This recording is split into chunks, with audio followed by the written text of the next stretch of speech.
اللهم محمدا في جميع أفعاله ومحمد اللهم صل عليه مع صحبه وآله صلاة تكون لك رضاء ولحقه أداء.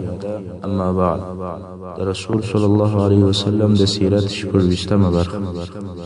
په تېره برخه کې مو هغه د طایف سفر بیانوي چې کله رسول صلی الله علیه وسلم د طایف څخه په هغه ستړي او ستومانه شکل باندې راستون شو. پر لارې د پیرانو ډله ورته راله او قرآن عظیم شان یې واورېدی او بیا یې ایمان راوړی. نو په دې برخه کې به دا بیان وکړو چې پیرانان ولې کفار سوي ول او په کوم طریقه دوی ته د کفر ښوونه سوې ول. نو جن یا پیرانان ډېر بې عقلان دي، عقل یې دونه نه دی لکه د انسان. داسې ویل کېږي چې د پیرانانو هغه ډېر ذکي او هوښیار دونه عقل لري لکه د انسانانو یو کوچنی هلک. عقلونه یې د ماشومانو دي، ذکاوت او هوښیاري نه لري. صرف په دې کې ابلیس علیه اللعنه چې د دوی هغه هوښیار او ذکي نفر دی او هغه ملعون دوی د لارې اړولي ول. هغه به ورته ویل شیطان چې د الله سره د نور الهو او د نور خدایانو عبادت هم کوي. مشرکان یې ځینې جوړ کړل، خو کله چې په حق خبر سول نو دستي ایمان راوړ. الله د دوی قول راته بیانوي او فرمایي: أعوذ بالله من الشيطان الرجيم وأنه كان يقول سفيهنا على الله شططا. او پیرانانو خپل قوم ته وویل چې بېشکه زموږ ناپوه چې ابلیس دی پر الله لوی او د حق څخه لیرې خبرې کولې. کله چې بیا پیرانانو ته وویل سول چې تاسې ولې د هغه خبرې منلې، دوی بیا دا وایي: وأنا ظننا أن لن تقول الإنس والجن على الله كذبا. او بېشکه موږ دا ګمان کوئ چې هیڅ کله به انسانان او پیرانان پر الله درواغ نه وایي. څنګه چې پیرانان کم عقل دي، دا خیال نه کوي چې پر الله دي څوک درواغ ووایي. او د ابلیس علیه اللعنه خبره یې ومنل. کله چې دوی ته وویل سول چې د الله سره نور الهه هم شته، دوی د هغه خپلې کم عقلي په سبب دا خبر ومنله. او دغه پیرانانو د کفارو او کوډګرانو سره د هغو په ځینو کارو کې مرسته او کومک هم کوي. او کوډګرانو هم د دوی څخه مرسته غوښتل چې دې ته الله جل جلاله بیا په بل آیت کې اشاره کوي: أعوذ بالله من الشيطان الرجيم وأنه كان رجال من الإنس يعوذون برجال من الجن فزادوهم رهقا. او بېشکه چې د انسانانو څخه ډیر سړي ول چې مرسته او پناه د پیرانانو په سړو سره غوښتل، نو د هغو انسانانو دو پیرانانو سرکشي نور هم ورزیاته کړه. د جن او د هغو د کارو په متعلق ډیر آیاتونه شته. مقصد دا چې په دغه وخت کې د قرآن مجید د اوریدلو په سبب ډیر پیرانانو ایمان راوړی دي او مسلمانان سوي دي. پیرانان وایي: وأنا لما سمعنا الهدى آمنا به. او بېشکه کله چې موږ د قرآن مجید هدایت او لارښوونې واورېدلې، موږ پر هغه ایمان راوړو. او بیا وایي: وأنا منا المسلمون ومنا القاسطون. او بېشکه زموږ څخه ځینې مسلمانان دي او زموږ څخه ځینې د حقې لارې څخه په کفر اوښتي دي. کله چې دغو پیرانانو ایمان راوړی، نو یې په خپل قوم کې په دعوت کولو شروع وکول. اوس نو که څه هم په انسانانو کې اسلام لږ و، مګر په جن کې نشریږي او پیرانان اسلام ته داخلیږي. دا هم د الله جل جلاله اراده وه چې پر خپل محبوب رسول صلی الله علیه و آله وسلم دغه غم او پریشانی کم او لږ کړي. ځکه رسول صلی الله علیه وسلم د طایف تر سفر وروسته د انسانانو د اسلام راوړلو څخه تقریبا ناامیده سوی و، مګر په جن کې اسلام نشر شو چې دا رسول صلی الله علیه وسلم ته اشاره وه چې ته مه غمجن کېږه، که انسانان نه وي دغه د پیرانان ایمان راوړي او حقیقتا هم اسلام په جن کې نشر کېدی. دا د الله جل جلاله پر خپل رسول صلی الله علیه وسلم رحمت و چې هغه غم یې پر سپک کړ. رسول صلی الله علیه وسلم به چې به د یو چا د مسلمانېدو دپاره هر څه کوشش وکړي، هغه به هغه اسلام ردوي، لکه د مکې مکرمې قریش او بیا تر هغو وروسته اهل طایف. طبعا په داسې حال کې پس له څه وخت انسان ته ناامیدي پیدا کېږي. 10 کاله د دعوت کېږي، مګر په مکه مکرمه کې تر 80 نفره زیات مسلمانان نشته.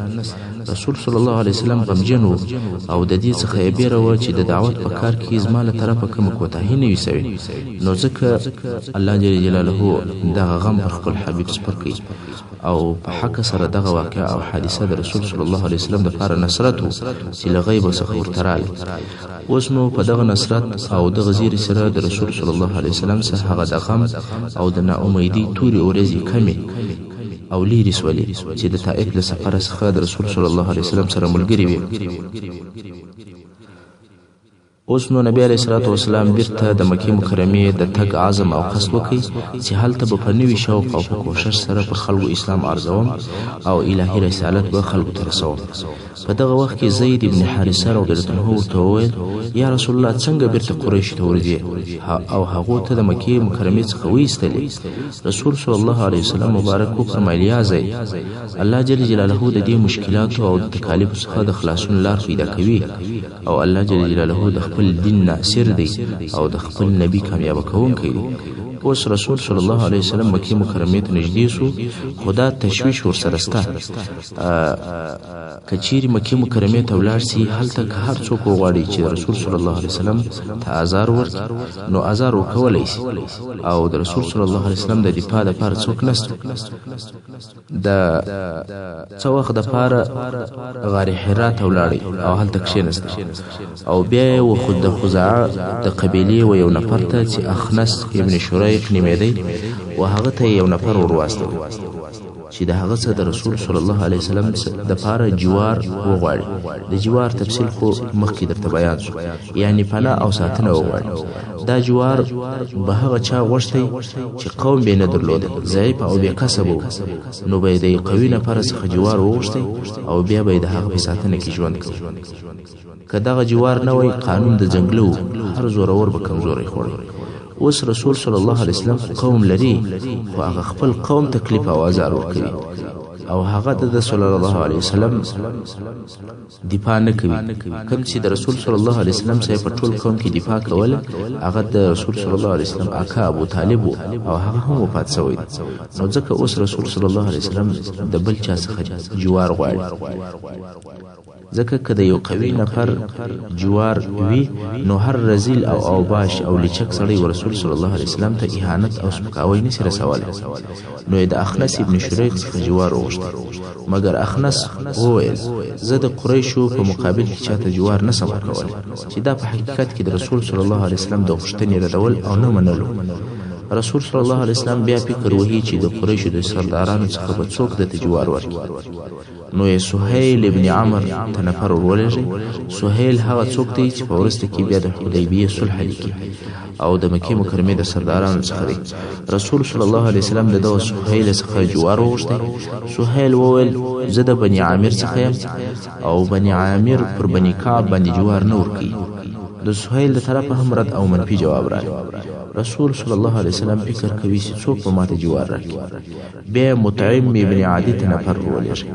که څه هم دغه مطعم د اسلام ډېر شدید دشمن و، مګر بیا هم عزت او شرف دا وده ته ډېر اهمیت درلود.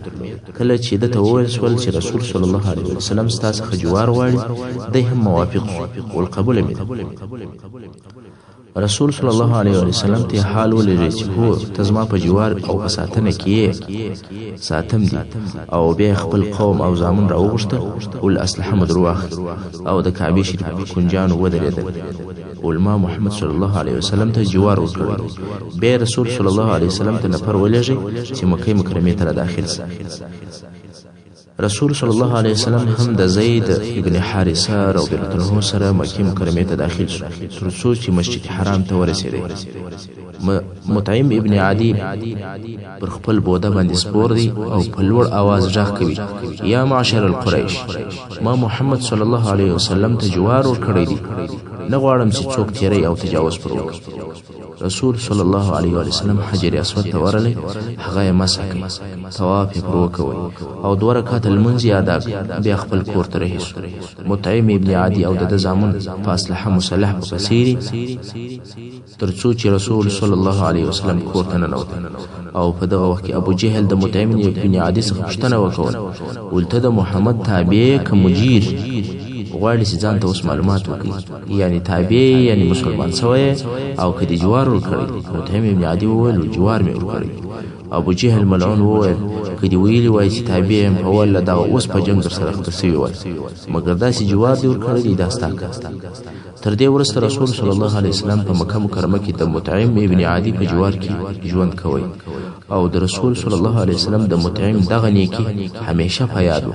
د بدر په ورځ د کفارو د بندیانو په باره کې رسول صلی الله علیه وسلم وفرمایل که مطعم ابن عدي ژوندی وای او د دغو بندیانو د ایله کولو غوښتنه یې راڅخه کړې وای ما به د ته ور ایله کړې وای. مګر د اسلام او د دعوت کار بیا هم ډېر ضعیفه دی. په مکه مکرمه کې هیڅ څوک دعوت نه قبلوي.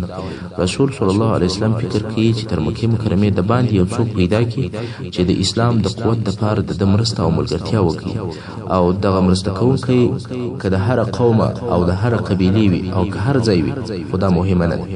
رسول صلی الله علیه وسلم حاضر دی چې مکه مکرمه پرېږدي او هغو ته ورسي. اوس به دا د بیان درته وشي چې پر قبایلو او افرادو د اسلام ارزول په دغه کال کې څنګه ول. نو د هجرت د 10 کال د ذوالقعدې په میاشت کې چې دا د 1419 میلادي کال د جون د اخري ورځو او د جولای د اولي ورځو سره برابر رسول صلی الله علیه وسلم د طائف څخه مکه مکرمه ته راغی. غواړي چې بیا په نوي شوق او ټینګ عزم قبایل او افراد اسلام ته دعوت کړي. په دغه وخت کې د حج موسم هم ډیر نږدې و چې خلک د هر ځای څخه د حج او د عمرې ادا کولو لپاره راځي. نو رسول صلی الله علیه وسلم دغه موقع او فرصت د ځان د لپاره غنیمت وبلي او هر قبیله ته جلا جلا ورتلی او اسلام د هر قبیله پر افراد ارزوي. خلک اسلام او وحدانیت ترابل. دا اول کال نه دی چې رسول صلی الله علیه وسلم پر قبایلو اسلام ارزوي بلکې دغه د حج په موسم کې و اسلام ته پر قبایلو باندې دعوت ارزول او نبوت ارزول د 4 کال څخه شروع شوی. هغه قبایل چې رسول صلی الله علیه وسلم اسلام پر عرض کړی دي زهیر رحمه الله وایي چې هغه قبیله نمونه داسې دي: بنو عامر ابن صعصعه، محارب ابن خصفه، فزاره، غسان، مره، حنیفه، سلیم، عبس، بنو نصر، بنو البکاء، کنده، کلب، حارث ابن کعب، عذره، حضرمه. خو په دې ټولو کې یوې قبیلې هم اسلام نه دی قبول کړی او دغه قبیلې چې زهیر رحمه الله یې نمونه یاد کړي دي پر دوی باندې د اسلام ارزول نه په یو کال کې ول او نه د حج په یو موسم کې ول بلکې دغه د اسلام ارزول د بعثت په 4 کال څخه بیا د هغه حج تر اخره موسم پورې چې تر هجرت د مخه و او دا هم نه ستعینولای چې په کوم موسم کې پر کوم قبیلو اسلام ارز کړی دي. کله چې به د حج موسم شروع شو او د شاوخوا څخه به د عربو قبیلې حج د ادا کولو لپاره مکه مکرمه ته راغلي رسول صلی الله علیه وسلم به پر دغه قبیلو ګرځېدی د یوې قبیلې څخه به بلې ته ورتلی او اسلام به ورته دعوتوي. یو صحابي چې د انصارو څخه دی هغه روایت کوي که څه هم په هغه وخت کې پر خپل کفر او شرک هغه وایي د حج په موسم کې رسول صلی الله علیه وسلم ولیدي چې د یوې قبیلې څخه به بلې قبیلې ته ورتلی او اسلام یې پرارځوي خو تر شا یو نفر په پسې و چې د هغه نفر علامې بیانوي وایي هغه نفر سپین پوستی سړی و دوې کوڅې یې درلودلې په سترګو چپک و. کله چې به رسول صلی الله علیه وسلم د دعوت د خبرو څخه فارغ شو نو به دغه سړی چې شاته په پسیو دا به ولاړ شو او وبې ویل پام کوئ چې د خبرې ونه منئ دا دروغجن دی او د دین اوښتی دی موږ د قوم یو او تر هر چا د په حال خبر یو نور به هم د قسمه خبرې وکوي. رسول صلی الله علیه وسلم به هیڅ نه ورته ویل نه منع کوي او نه شړی او نه نور بحث ورسره کوي او دای هم په پسیو. د قصې راوی وایي چې ما پوښتنه وکوله چې دغه نفر څوک دی چې په رسول صلی الله علیه وسلم باندې پسې دی. وایي خلکو راته وویل چې دا یې اکا دی ابو لهب هغه چې د اسلام د شروع څخه د خلکو په منع کولو کې پوره تخصص لري. د موسم په وخت کې د حج د موسم په وخت کې ځان نه په تجارت نه په دنیاوي کارو په هیڅ باندې ځان نه مشغوله کوي بلکې خپل ځان او خپل وخت یې د دې لپاره وقف کړی چې خلک د اسلام سمانه او پر دې سربېره رسول صلی الله علیه وسلم نه څه ورته ویل او نه منع کوي. اوس په مختصر ډول سره د رسول صلی الله علیه وسلم د طرفه پر ځینو قبیلو د اسلام ارزول او د قبیلو د طرفه د هغو رد یا جواب به درته بیان. اول رسول صلی الله علیه وسلم د بني کلب د قبیله و یو شاخ ته ورلی چې بنو عبد الله ورته ویل کېدل او ورته ویل چې یا بني عبد الله اے د عبد الله زامنو ستاسو د نیکونو ډیر شنوم دي او د الله د توحید سره برابر دي نو تاسو هم د الله وحدانیت قبول کړئ او د الله یوازې عبادت کوئ خو هغه بدبختانه دغه دعوت او بلنه نه قبول. دویم رسول صلی الله علیه وسلم د بنو حنیفه د قبیله او خیمو ته ورلی او اسلام فرارس کړ خو د عربو ټول قبیلو د یوې جواب هم دونې بد او ناوړه نه لکه د دې بنو حنیفه د قبیله جواب. دریم رسول صلی الله علیه وسلم د بني عامر ابن صعصع قبیله ته چې یو ډله د حج د لپاره راغلی هغه ته ورلی پوښتنه یې وکوله چې د دې قبیله مشر او سردار څوک دی. خلق ورته وویل چې د دې قبیلې مشر عضیحه ذو فراس ابن صعصع دی. رسول صلی الله علیه وسلم وویل چې زه غواړم چې ورسره ووینم. رسول صلی الله علیه وسلم د هغه سره کښېنستی اسلام او د احکام ورته بیان کړل کلام الله ورته تلاوت کړي. سړی چې د کلام الله معجز بیان تر تاثیر را لاندې سوی او هغه یې واورېدی نو ویل ته لږ انتظار وکړه. عضیحه چې د قوم مشر دی هغه ولاړ شو خپل قوم یې سره راټول کړي او بیا ورته وویل یا قوم ما ته یو سړی راغلی دی او داسې کلام یې راته ووایي چې ما په ټول عمر نه دی اورېدلی. دا د کلام الله اعجاز دی الهي کلام معجز او بېمثله دی. عضیحه وویل قسم په الله دغه سړی به د دې کلام په واسطه پر ټولو عربو غالب شي او پر ټولو عربو به حاکم وي. قوم یې وویل نو ته څه اراده لرې؟ عضیحه وویل چې زما په فکر باید متابعت یې وکړو. قوم یې وویل ته زموږ مشر او سردار یې څنګه چې ستا خوښه وي هغسې وکړه. عضیحه رسول صلی الله علیه وسلم ته وویل ایمان در باندې راوړم عزت دې کوم زموږ تورې ستا تر امر لاندې دي خو په یوه شرط. رسول صلی الله علیه وسلم وویل شرط دې چیشته؟ عضیحه وویل شرط مې دا دی چې تر تا وروسته به امر زما وي یعنې تر تا وروسته به خلیفه زه یم. رسول صلی الله علیه وسلم وویل چې امر د الله دی هر چا ته چې د الله خوښه وي و هغو بندګانو ته یې ورکوي خو عاقبت و ښه اخر انجام د پرهیزګارانو دی. عضیحه وویل یا محمد صلی الله علیه وسلم موږ د عربو وترو ته غاړې ږدو جنګ یې قبلوو او بیا به امیریت د بل چا وي خلافت به ماته راکوې او دفاع به دې زه کوم. بیا هم رسول صلی الله علیه وسلم ورته وویل ان الامر لله یضعه حیث یشاء من عباده والعاقبة للمتقین یعنی د الله د پاره ټول امرونه دي هر چاته چې د الله جل جلاله خوښ وي هغه ته هغه امر او تصرفات ورکوي آخرت او ښه انجام چې دی هغه د متقینو دي. څنګه چې د ضیحه د دنیا طمع او امیریت پیدا شو او په دې پوهېدی چې اسلام غالب کیږي اسلام به پر عربو حاکم وي نو د امیریت او د مشري طمع او امید په سر کې پیدا شو نو ځکه رسول صلی الله علیه وسلم ته وویل اسلام قبلوم خو په دې شرط چې تر تا وروسته به خلیفه زه یم. رسول صلی الله علیه وسلم د خلافت وعده نه ورسره وکړل او ده هم اسلام نه قبول ځکه اصلا دی په ایمان او اسلام راوړلو کې صادقه نه و بلکې طمع یې درلوده د امیریت او دنیا د خواهشاتو دپاره ایمان راوړي. کله چې دغه د بني صعصع ډله خپلې قبیلې ته ولاړل او خپل قوم ته ولاړل هلته د دوی په قبیله کې یو ډېر سپین ږیری سړی و چې د خپل ذوق په سبب سره حج ته نه سوی راتللی مګر هوښیار او ډېر پوه او هر وخت به د قبیلې چې کله د حج د سفر څخه را روانې شوې نو ده ته به بیا ورتللې او ده به د حالاتو پوښتنې ځین کولې. په دې وار کې هم د پوښتنه ځین وکوله چې په حج کې خو به څه نه وي پېژند سوی او ستاسې څه حال قوم یې د سفر ټول حال ورته ووایي خو دغه د رسول صلی الله علیه وسلم د دعوت قصه یې نه ورته وکوله. سپین ږیري وویل بیره دغه نورې نوې خبرې نه وې پېښ شوې. دوی وویل چې هو داسې د قریشو یو ځوان و چې د بني عبدالمطلب د کورنۍ څخه و. موږ ته رالی او دا یې ویل چې زه نبي یم. موږ یې ودې ته بللو چې د ده سره ودرېږو، د خلکو د ازارو څخه یې وساتو او زموږ سره یې زموږ وطن ته راوړ. موږ د ده غوښتنه نه کوو. سپین ږیري دواړه لاسونه پر سر کښېښول ول تاسې لره دې افسوس وي. آیا د دغه شی عوض بیا پیدا کولی شي؟ څنګه مو پرېښوئ؟ دا تر لمر روښانه خبره ده چې دغه سړی نبي دی. آیا تاسې نه یاست خبر چې دا وخت د نبي اخر زمان د راتللو وخت دی او دغه آخري نبي به هم د اسماعیل علیه السلام د اولادې څخه وي او د اسماعیل علیه السلام اولادې تر اوسه د نبوت دعوا نه ده کړې. دا د اسماعیل علیه السلام د اولادې څخه اول نفر دی چې د نبوت اظهار او اعلان کوي. په والله خامخا دی نبي دی. عقلونه مو چیرې وه؟ څنګه مو پرېښوئ؟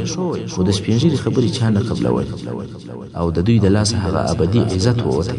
ځکه که دوی ایمان راوړی وای دوی به انصار وای، مګر بدقسمته ول دغه شرف یې نسو نصیب. هغه کسان چې د اهل مکې څخه نه ول او مسلمانان سوي، لکه څنګه چې د مخ مو درته وویل چې رسول صلی الله علیه وسلم پر قبیلو او پر ډلو اسلام عرضوي، دغه رنګه افراد او اشخاص هم اسلام ته دعوتول او د جنو اشخاصو څخه ښه معقول رد یا مثبت جواب حاصل کړی دی چې ایمان یې راوړی دی او اسلام یې قبول کړی.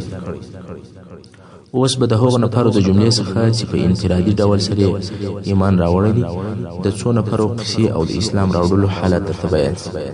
اول سوید ابن صامت چې دا شاعر او پوه او هوښیار سړی و، د عربو د مشرانو څخه و، د یثرب اوسېدونکی او د اوس د قبیلې څخه و. د قوم د طرفه وده ته د کامل لقب ورکول سوی و چې دی پوره دی په هر څه کې، ځکه دی ډېر عاقل و، په بدن باندې ډېر قوي و، شاعر و، د شرف او د نسب خاوند و. دغه سوید مکې مکرمې ته د حج یا د عمرې دپاره راغلی. رسول صلی الله علیه وسلم ورسره کښېنستی او ورته ویې ویل یا سوید زما سره څو ښې او ښایستې خبرې سته، وایه به.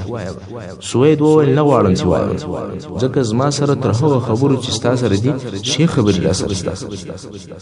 اوس خو قانون دا و چې رسول صلی الله علیه وسلم ورته ویلي وای چې یو وار یې واوره بیا حکم وکړه، مګر یا رسول صلی الله علیه وسلم د ښو اخلاقو خاوند و. ولشه هغه ستا خبرې را باندې واوره، څنګه چې ستا خبرې زما تر خبرو ښې دي نو تې را باندې واوره او زه اورم. سوید هم شروع سو د لقمان حکیم حکمتونه او نصیحتونه ورته وایي. اوس نو لقمان حکیم څوک وایي چې نبی دی او څوک وایي چې نبی نه دی، خو په دې کې شک نشته چې لقمان حکیم د مسلمانانو د ادیبانو او د حکماو او د علماو څخه او الله جل جلاله په قرآن مجید کې ذکر کړی دی. حتی پوره یو سورت یې د لقمان په نامه سره مسما کړی دی. کم نصیحتونه چې لقمان حکیم خپل زوی ته کړي دي، الله جل جلاله هغه د نصیحتونه داسې طریقه ګرځولې ده چې خلک باید د هغو متابعت وکړي. دغه سوید ابن صامت د لقمان حکیم یو کتاب پیدا کړی و چې په هغه کې لقمان حکیم و خپل زوی ته نصیحتونه کړي ول او هغه کتاب دغه سوید په یاد کړی. د لقمان حکیم نصیحتونه و خپل زوی ته دوه قسمه دي.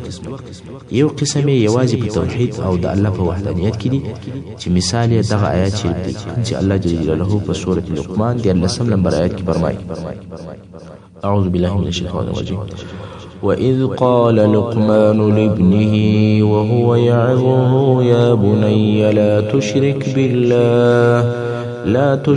بِاللَّهِ إِنَّ الشِّرْكَ لَظُلْمٌ عَظِيمٌ. یعنی یا محمد صلی الله علیه وسلم هغه وخت دریاد کړ چې لقمان خپل زوی ته په داسې حال کې وویل چې نصیحت یې ورته کوي: ای زما زویه، الله لره هیڅوک مه شریکوه، بېشکه چې شرک ډېر لوی ظلم دی. او داسې نور هم د توحید په باره کې ډېر نصیحتونه لري چې موږ یې دغه یو نصیحت د مثال په قسم ذکر کړي. او بل قسم نصیحتونه چې د لقمان حکیم ول هغه د ادب او د اخلاق ول چې مثال یې دغه آیت شریف دی چې په سورة لقمان 13 نمبر آیت شریف کې الله جل جلاله فرمایي: اعوذ بالله من الشیطان الرجیم ولا تصعر خدك للناس ولا تمش في الأرض مرحا إن الله لا يحب كل مختال فخور. دا هم د لقمان حکیم نصیحت دی چې خپل زوی ته وایي چې خپل زوی ته وایي خلکو ته په کبر او غرور سره مه ګوره او په مځکه کې په ناز او په نخرو سره تګ مه کوه، بېشکه چې الله هر کبرجن او فخر کوونکی نه خوښوي. داسې نور هم ډېر مثالونه شته. مقصد دا چې د لقمان حکیم نصیحتونه هم په توحید کول او هم په اخلاق کول، مګر خلکو هغه نصیحتونه په یادول او هغه یې استعمالول چې په ادب او په اخلاق کې د توحید او د عقیدې نصیحتونه یې پرې ایښي ول. د سوید سره هم د لقمان حکیم هغه نصیحتونه موجود ول چې یوازې د اخلاقو او د ادب په باره کې ول. اوس نو بیا دغه نصیحتونه په بشري او انساني خبرې وي، د انسانانو په لهجه او په اصطلاح باندې وي، د الهي کلام اعجاز نه و پکښې موجود. مګر الله جل جلاله که په قرآن مجید کې د یو انسان خبرې را نقلوي او بیانوي، بیا هم هغه لفظ او لهجه د الهي کلام وي، اعجاز پکې موجود وي. مثلا الله جل جلاله په قرآن مجید کې هغه خبرې موږ ته بیانوي چې میږي کړي، خو لفظ او لهجه هغه د میږي د خبرو نه ده، بلکې الهي لهجه او د معجز کلام اعجاز پکې موجود دی. د سوید سره هم د لقمان حکیم کلام او نصیحتونه ول، مګر د بشر په لهجه او د بشر په اصطلاح باندې ول. هغه اعجاز چې په کلام الله کې موجود دی د هغه څخه خالی ول. کله چې سوید د خپل خبرو څخه فارغ شو، رسول صلی الله علیه وسلم ورته وویل دا شی خبرې، مګر زما سره تر دغه شی او بهترې خبرې شته. عینا هغه خبره یې ورته وکوله چې اول واري سوید ورسول الله صلی الله علیه وسلم ته کړی و. سوید په تعجب کې شو. د اول وار دپاره یو څوک ورته وایي چې زما سره تر دغه شی او بهترې خبرې شته. په پخوا کې عادت دا و چې چا به د لقمان حکیم خبرې واورېدلې، دا یې نه سوی ویلی چې زما سره تر دې شی خبرې شته. بیا نو رسول صلی الله علیه وسلم کلام الله ورته تلاوت کړ، د قرآن مجید آیاتونه ورته تلاوت کړ. کله چې رسول صلی الله علیه وسلم د آیاتو د ویلو څخه فارغ شو، سوید وویل هو دا شی خبرې، او دا جمله یې نه کړه زیاته چې زما سره تر دې شی خبرې شته. مګر پر دغه سربیره هم په دغه وخت کې د سوید ایمان نه راوړی، خو بیا په وروسته کې چې اسلام مدینه منورې ته داخل شو، سوید هم مسلمان شو او د رسول صلی الله علیه وسلم تر هجرت د مخه وفات شو. څوک وایي چې د بعاث په جنگ کې د خزرج د قبیلې له طرفه ووژل شو او قوم به یې ویل چې سوید مسلمان ووژل شو.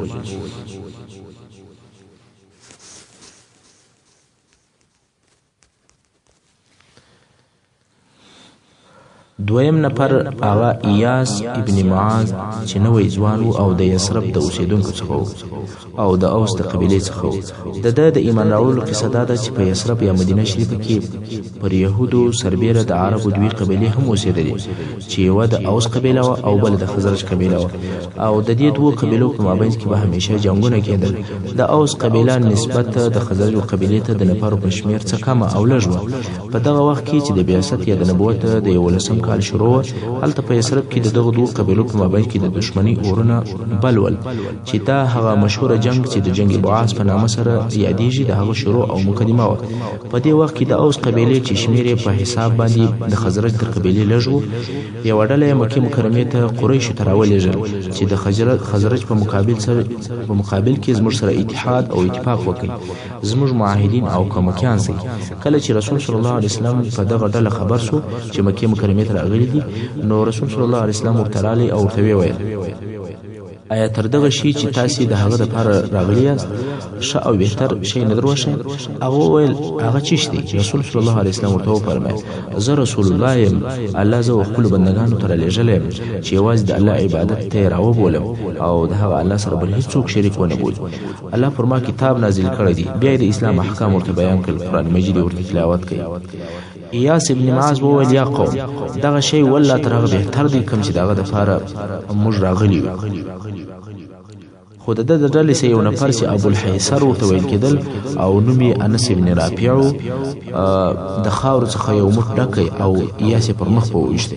ول دا ستا خبرې دي، دا خبرې پرېږده، موږ د دې دپاره نه یو راغلي، موږ د بل شي دپاره راغلي. نو ایاس چپ سو او رسول صلی الله علیه وسلم د دې څخه ولاړ شو. دغه ډله بې له دې څخه چې د قریشو اتحاد او ملګرتیا لاسته راوړي بېرته په خالي لاس مدینې منورې ته ولاړل. د دوی تر تګ لږ موده وروسته ایاس وفات شو او د مرګ په وخت کې تحمید، تکبیر او تسبیحونه ویل، یعنی سبحان الله، الله اکبر، الحمدلله دا شان ویل. بیا نو خلکو په دې کې شک نه درلودی چې ایاس مسلمان مړ شو. محترم اوریدونکو، څنګه چې وخت پای ته رسیږي نو زموږ پاته برخه د سیرت په راتلونکي برخه کې واورئ. وصلی الله تعالی علی خیر خلقه محمد و آله و اصحابه اجمعین.